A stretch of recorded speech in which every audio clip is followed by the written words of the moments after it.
Good afternoon. Good day to you all. So I'm really enjoying the atmosphere here at Republica, which is this sort of endless dialogue, right? But I'm also sort of saddened by the topic of my talk today. I want to talk about this phenomenon called networked violence. And in order to give you an introduction to this topic of my talk, I first want to talk about three key moments, three key scenes of media history, and put them next to each other like individual paintings on this way to an escalation of networked violence. The first key scene, the first image, the years 1933 to 45. There wasn't any digital revolution back then, and no networked violence. President Roosevelt, he was president of the US during that period. And the majority of the people in the US, they were convinced that their president could walk. But the truth was, Roosevelt, throughout his whole presidency, was bound to a wheelchair. And so how can that be? The majority of US Americans think that their president can walk, but he uses a wheelchair. And so this image, this is from a different era of media, right? So when Roosevelt had to have a talk like I'm doing right now, he was brought to the podium, and they took away the wheelchair, and then the curtain lifted. And so if he had to take a few steps in front of an audience, then he had these like metal rods covered by his pretty white trousers, or he used a friend that he, leaned upon and, was smiling the whole time. And there's only 3 photos during this period that show him as US president in a wheelchair, and they never got printed. And when, someone took a photo of that, then the people working for him, they took away the camera, took away the photos. And so this key scene, it shows us a world where there's almost a total control of information. Roosevelt once said, I'm a great actor. And that's true. But this form of control over media representation could only work, could only function because there hadn't been a digital revolution yet.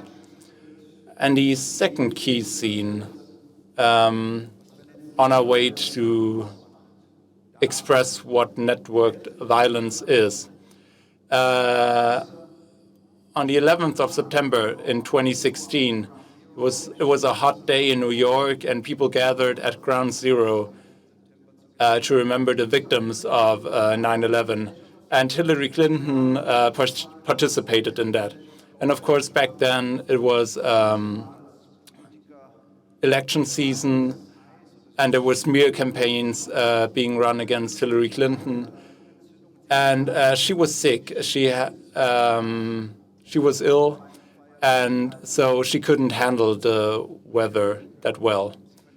And so she left this event, went into an alley, and then on Twitter, on X, the first journalists are asking, what's Hillary doing here? Why is she leaving? And she's waiting, for this safety car to arrive to bring her back to one of those giant black SUVs. It just doesn't arrive. And so she's waiting in the sun, and the car comes, and on the way to the car, she's sort of she has this moment where she looks really ill, and she almost falls down to the ground. And a member of her staff they try to shield her, but someone in the audience, they take a photo, they took a short video, and they share it on Facebook, and then it only takes a couple of hours max in order to spread this video, hashtag Hillary collapsing, to all sort of social media and news stations around the country. And so here we can experience this thing that want to define as networked violence. But first, the third key scene. It was only a few weeks ago, the 9th of May, 2025. Emmanuel Macron, Keir Starmer, and Friedrich Merz, they're on a train traveling to Kiev to have peace talks with Zelensky. And then, of course, there's a photographer present, and they're sitting around a table on the train. And then Emmanuel Macron, he sees that he left a tissue on the table and, quickly grabs it in order to have a clean photo shoot and not have any stuff lying around. But a reporter from AFP records a video of that scene. And then afterward, that video is spread, and it's being edited. And then the Russian Foreign Ministry says, that's not a tissue that Emmanuel Macron tried to, take away from the table that quickly. In truth, it was supposed to be a small pouch of cocaine. And so it's a really an absurd form of networked violence, and really in a sort of unleashed form that shows us this situation that we're in of being watched all the time. It changes the way we communicate. So what is networked violence? I think it's the result of a cybernetic interplay of various media technologies between people, between players, a hobby photographer, a journalist, disinformation professionals. And so it's the result of this interplay of various players. And maybe to put it more precisely, we can have we can diagnose it as the question, what's the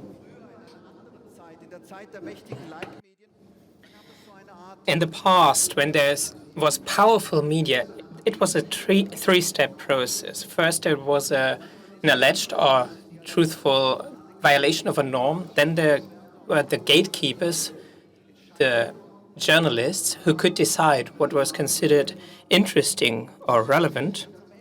And finally, at the complete end of the whole process, and I think that's important, there's the reaction of the audience. The audience could only react.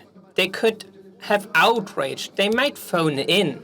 They could write a letter and hope for the clemency of unredacted publication, but they were damned to reaction.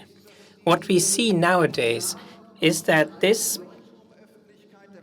still known in the old, that those old processes of the old media, they turn more hybrid, less linear. So the audience themselves, the networked many, can start the process nowadays. And at the end of the day, we have something like a worldwide vibrating, very nervous, always alarmed or ready to be alarmed network of continuous agitation. So we have a lot new dynamics. The second diagnosis, there are new tools. Just think of Steve Jobs, the first iPhone in 2007. So it's not that long ago, but it's so incredibly many epochs in between. We have new tools. We carry those tools, and we can use those tools for network violence all the time, but that's not what we call them. We call them tools for everyday organization. It's a smartphone. But what is a smartphone, one could ask?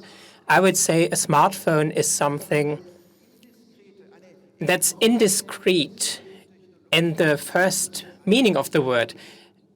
What was discrete and separate spheres of society in the past is now combined. World of work and free time, it doesn't exist like that anymore. The world of the big and the world of the small anger. And the result of that morphing and combining, what is it? Well, I would say networked societies, because of the presence of indiscrete media, there is pain of visibility. The society is shaken by pain of visibility. A lot of nervousness, identity crisis, disillusionment because of that, what you had to learn about others, and so fast and so blinding. The third diagnosis, without question, there is new victims. Mass media, there was how far can you fall? But now even people who are innocent and who are unknown, and they can become the center of public attention. It's a nightmare for those. And at its core, it's something, and that's something I would suggest, it's a digital butterfly effect. So there is a minimal communication start, a stupid laughing, just a blackout, a mental one, a minimal start and a maximal effect. So a digital butterfly effect. So the butterfly wing beat is a metaphor of something wonderfully innocent, but it can create a tsunami of outrage. And the fourth and final diagnosis, there is new ways of manipulation. And the dimension of networked violence gets increased by that. And it sounds very abstract. So the main idea is very simple. Everyone can join in. Fake photos can be created. So the media manipulation practice becomes more effective. Because of the AI revolution happening right now, everything becomes apparently more authentic, but it's easier to distribute. Who didn't see Donald Trump in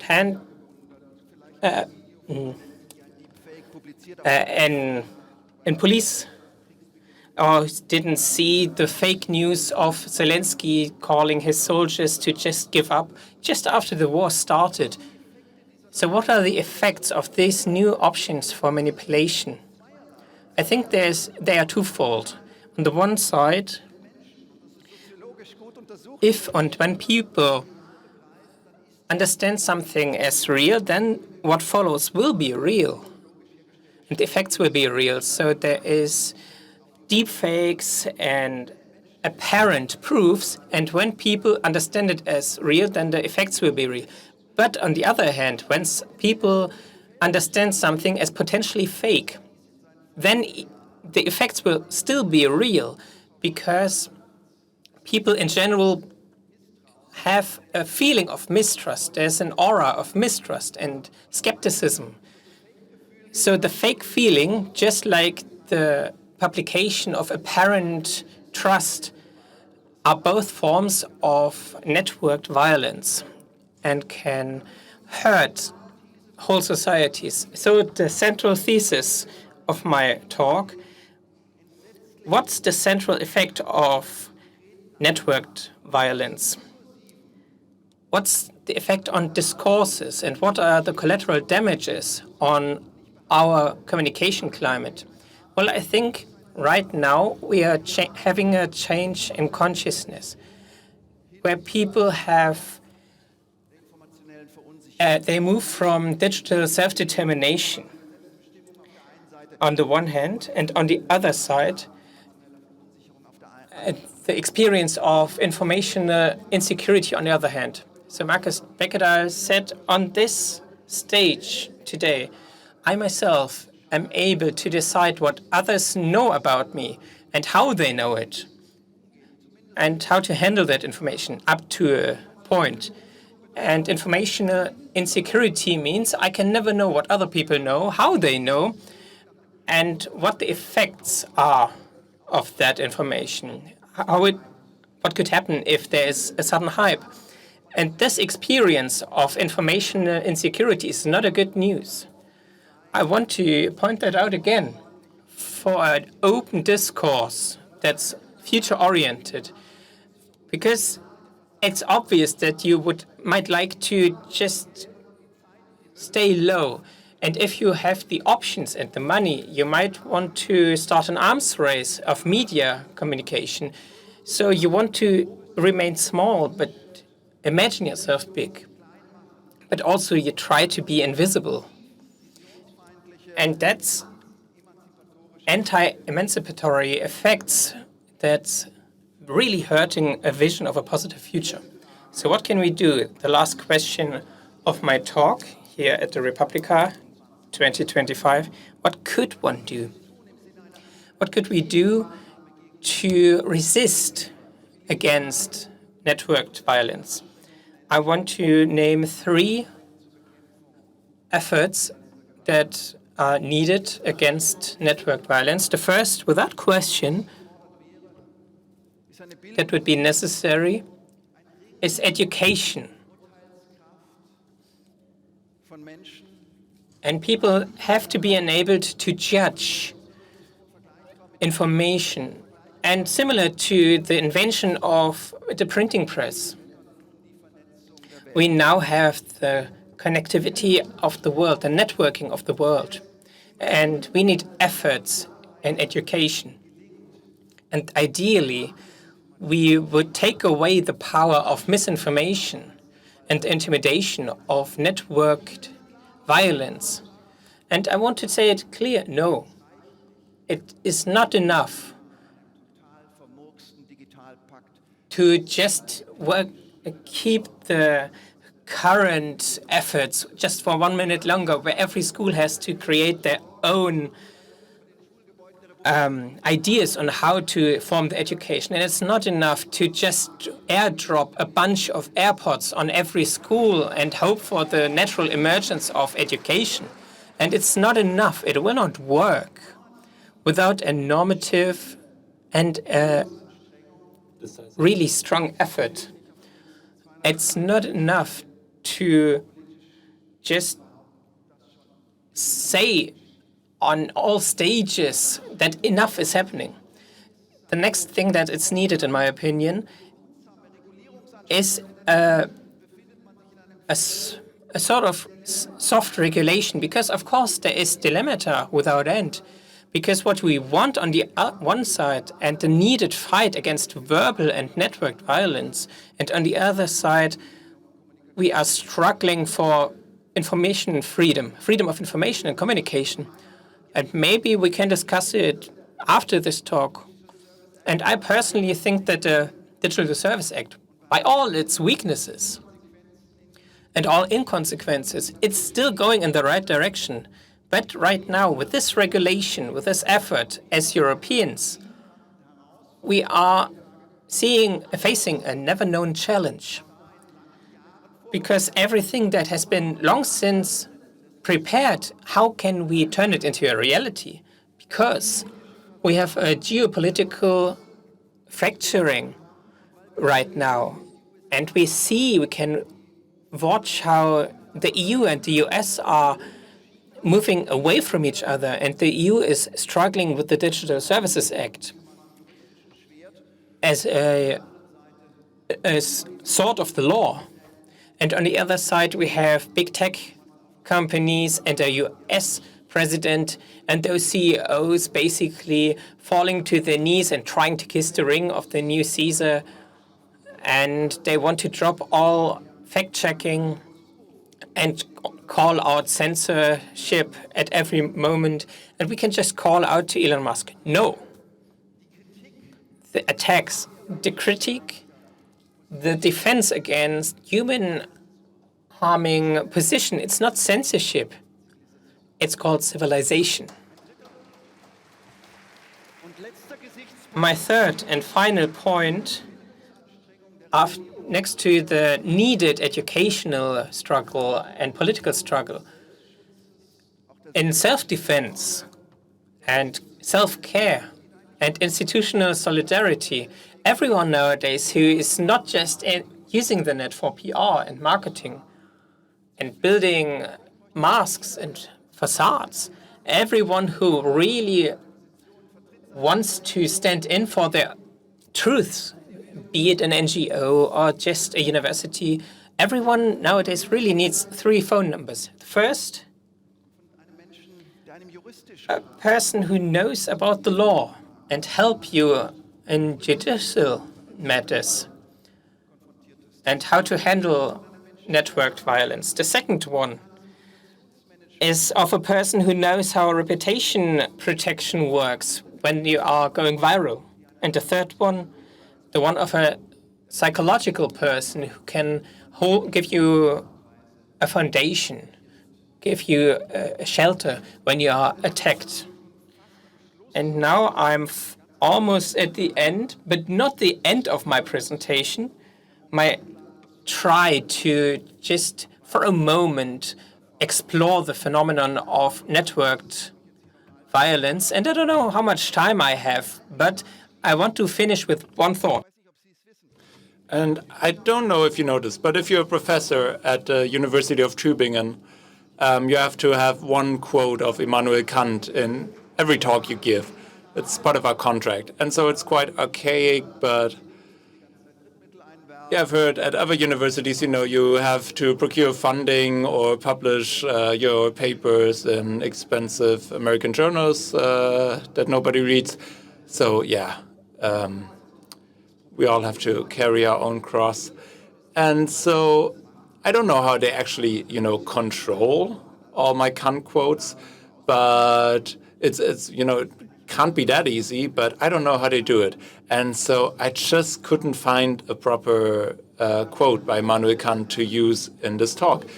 And so I created my own sort of categorical imperative for the digital age. And so, it's don't feel that good about it, but we have this nice setting here. And so, yeah, I need this in order to not get in trouble in Tübingen. And so here's my proposal for the digital age, a golden rule that tries to combine trying to, announce to the world who you are, to stand for your values, but also to keep in mind what sort of results can come from that and in this sort of violent world that we're in. And so the golden rule goes as such. Always act in such a way that the public effects of your actions appear justifiable in the long term, but expect that this will be of no use at all. But in all seriousness, ladies and gentlemen, thank you for listening to me. Thank you for being here, joining me in exploring this topic. And so maybe during the next few days at Republica, we have a chance to have a discussion about this. And I truly mean this, that what I just called networked violence, I really hope this never, never happens to you.